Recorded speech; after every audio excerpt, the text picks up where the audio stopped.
Welcome back to another episode of the Property Investor's Handbook, your go-to source for all things property management. I'm your host, and today we're diving into a topic that might seem simple, but it can actually end up costing property owners big time, getting the tenant to fix property issues themselves. We're going to actually pull apart the whole who should pay for what when it comes to things around property. So joining us again is Colleen Sutherland from Sutherland's Property Management Group, here to share expertise on why this approach of getting the tenant to pay for things should really be a no-go, or managing it, or mitigating the risk involved in doing that. So let's get into the nitty-gritty.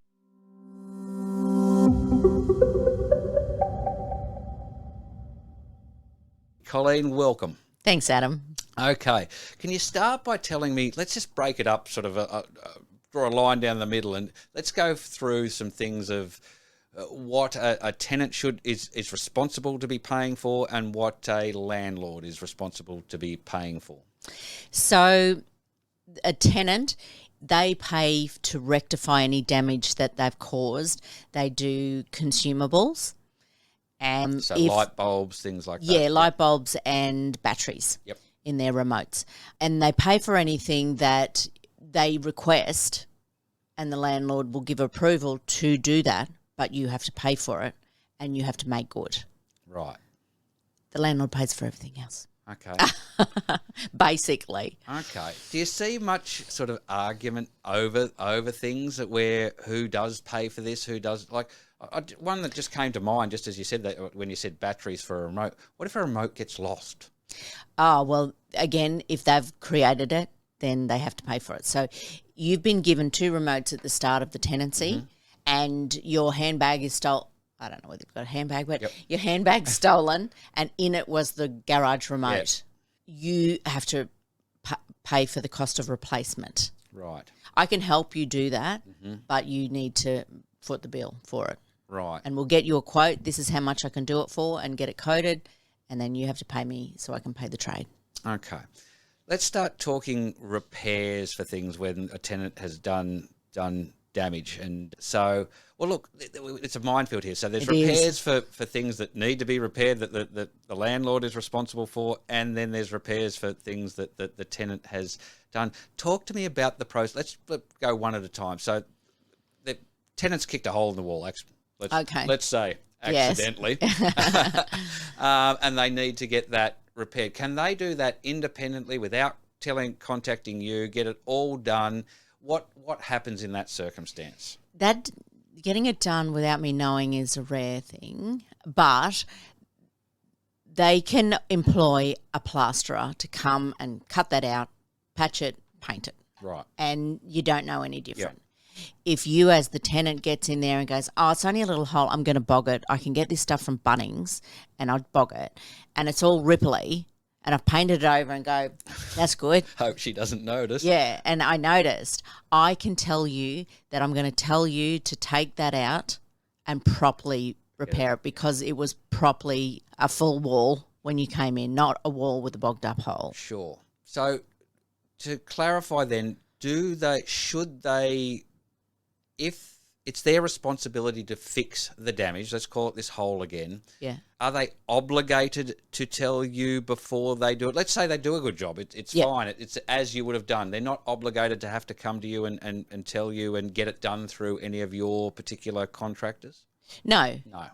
As long as they've got it done by a professional, or if you know how to cut that plaster out and do it yourself. As long as it's done to the standard you expect. Good standard. All right. So the other side of the equation is the one I'm more interested in, which is where there's damage from a water leak or something like that, where it is the landlord's responsibility, and they would generally. What if the tenant then says, "I can get that sorted for you"? No. This is what we're talking about. Why no is because if there's a water leak, say the flexi hose burst under the ensuite vanity, which regularly happens, but it's burst, and the tenant usually rings us in a panic to go, my bedroom's full of water and I need to get somebody to fix the plumbing.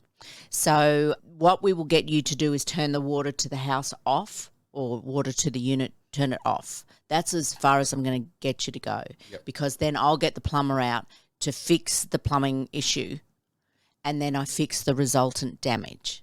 So it's come out through the ensuite, and I get all the ensuite, have to get all the ensuite replaced because it's swollen from the water. I have to get the water sucked out of the carpet and either clean the carpet or replace the carpet. I do all the things that are fixed to the house. However, if the water has come out of the ensuite and you've got your brand new shoes in the walk-in robe, they're not covered. Right. Because they're yours. Yep. I'm fixing what's the owner's, and the building insurance will only be covered by what's the owner's. And at the start of every tenancy, we will tell you to get your own personal contents insurance. Okay. And if those shoes are wrecked, you can claim them on insurance. Is that a legislative requirement for tenants to get contents insurance? No, it's not. It's a recommendation by the property manager. So what will happen is you'll get contents insurance. You may even get renter's insurance. Yep. And renter's insurance covers you that if you get made redundant or you have an accident and can't work, all those sort of things, they will pay a portion of your rent, and then you only have to come up with 15, 20%. Sure. So we would recommend you get insurance, but it's up to you to actually get it. Sure. Okay. So have you ever had a landlord, or is it common for a landlord to say, oh, look, can we just get the tenant to fix that and I'll fix them up? It can be. You'd recommend against it. I would, because if I know the tenant and you work in a bank, I'm not going to get you to fix a hole in the wall. Yep. Because you'll just do the handyman job and bog it. So it will save a lot of headache down the track, that if I fix it properly now, down the track, I don't have to think about it again. Sure. This may come back to those landlords who do try to keep expenses to a minimum, do try to cut corners, and sort of almost think, well, I don't mind if the tenant bogs it, if that's going to save me $1,000 on getting the qualified. Do you ever have that where you've sort of almost got to go into to argue with them about getting it done properly, because it's your job to protect their investment, and you don't feel as though the decision they're making is doing that? Correct. So that must be hard. It is hard, discussion. and I'll give you a scenario. Quite a few years ago, the toilet door at the back got kicked in. I don't know how you kick the toilet door in, but isn't there a song about that? Anyway. Sorry, you just made my mind go crazy about what could have been going on in there for them to get so angry to kick the ins. Anyway, sorry, keep going. Unless there was something behind the door and they wished the door open. That could be it. But the landlord was happy with the tenant bogging it up. So I didn't see it until it happened a couple of months before he went to move out, and we thought, we go and do the final. And I went, what's this at the back of the door? And he goes, oh, we had a bit of an accident, and he's done the bogging up of a door. So doors are fairly flimsy, so you can't actually patch a door, ever. You've got to get a new door. You've got to get a new door. And doors are super cheap. Internal doors are super cheap. Anyway, the owner said, oh, look, don't worry about it. And he painted it the right colour, but don't worry about it. And it was a mess. It didn't look good at all. No.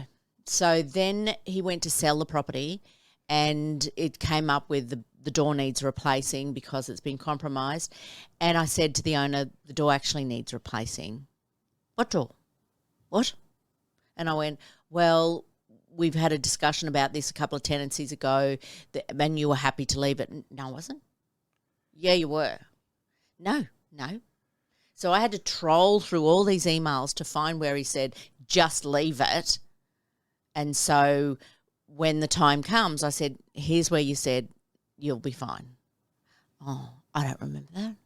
So from that point, and again, this is part of my experience, from that point, I don't let anything slide, because it will probably come back to bite me in the ass, because I sat there for hours looking for these emails, thinking, oh, what date would that have been?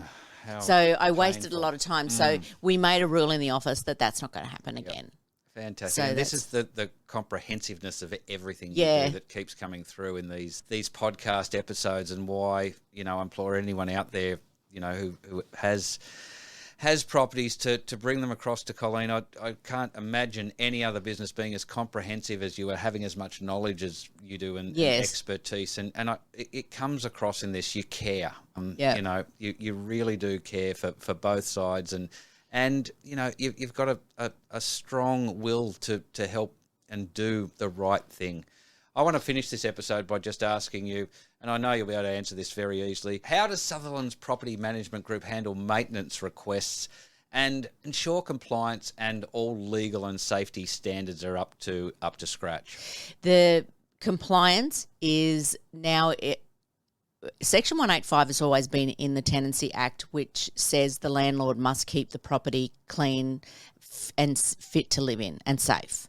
So that's the section that we exercise when we're doing maintenance. Yep. Maintenance from the tenant has to be in writing unless it's urgent, and they get told that at the start of the tenancy, so nothing can go wrong. So we've got it in writing from you that this happened. You didn't tell me everything that needed to be fixed, and then something else happens. But my maintenance man or my plumber will go there and fix the tiles on the roof. And at the same time, he sees that valley on the roof is blocked. Yep. And he'll ring me and say, do you want me to clean this valley out because it's going to cause problems? And while he's up there on the roof, I'll say, yep, go ahead. Instead of, no, get down, let me get a quote. Let me send it to the end. Oh, it's raining really hard. Oh, now there's water's got in the... Another call out fee, so et cetera. That's how you remain compliant, is the proactive approach to property maintenance. And having your maintenance people, your book of contractors, you know they're all qualified, you know they're all licensed, they've got all the right... qualifications and everything else. So we've got one where a landlord didn't like our quotes from some storm damage.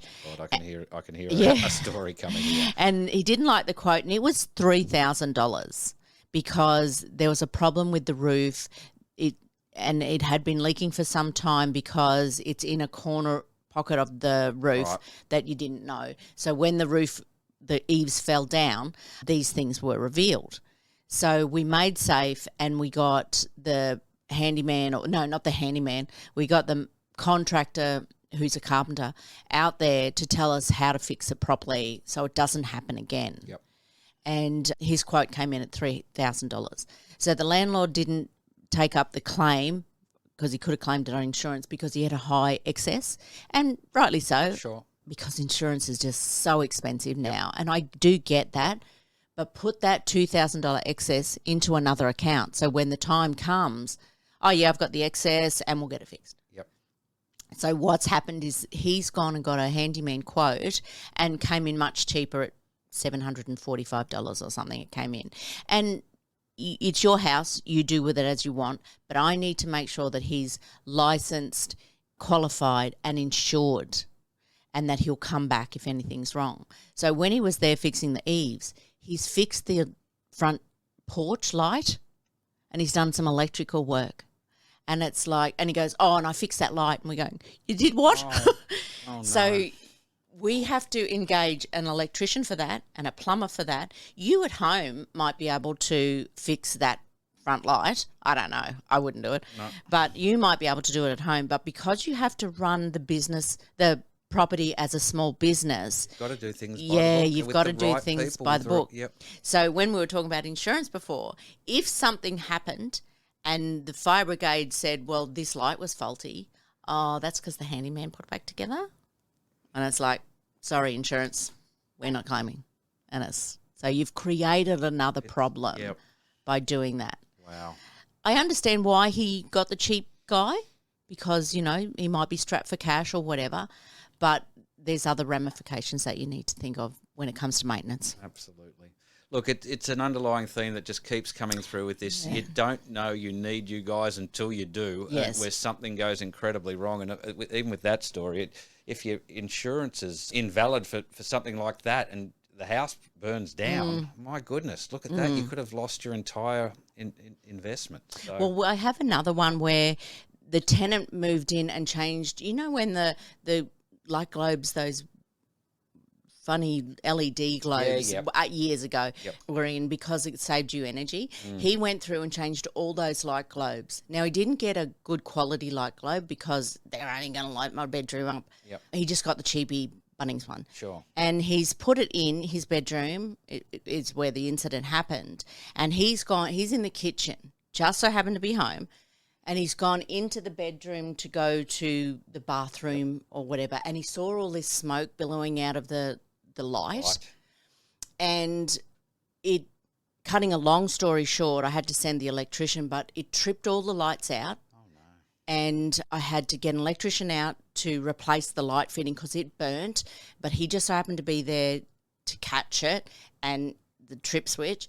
And he goes, the electrician said the insulation was over the transformer of light and the quality of the globe heated the whole thing up and it was smoking, about to catch fire. Wow. So, Wow. yeah. Yeah. While you think you're doing a good thing, I'll just change those to energy efficient. You choose the cheapest quality, you've got to know why. Yep. Yeah. No, It's crazy. like choosing a cheap quality Crazy. property manager. So, Yep. Look, it's pretty clear that saving a few dollars up front can lead to much larger costs or even worse ramifications down the line, not to mention potential legal implications as well. So, look, for property owners out there, remember, it's not just about maintaining your property, it's about protecting your investment, and that's what Colleen and her team, Bree, do so well. So thanks again for another really insightful episode, Colleen. Join us next time for more insights and expert advice on property management. And look, please do leave some comments for us. If there's an episode you'd like us to do on any particular topic that you'd like to know a bit more about, or if you've got any questions. yeah, put them in the comments. We get back to everyone. And we'll see you again on the next episode. Thanks so much. Thanks, Adam.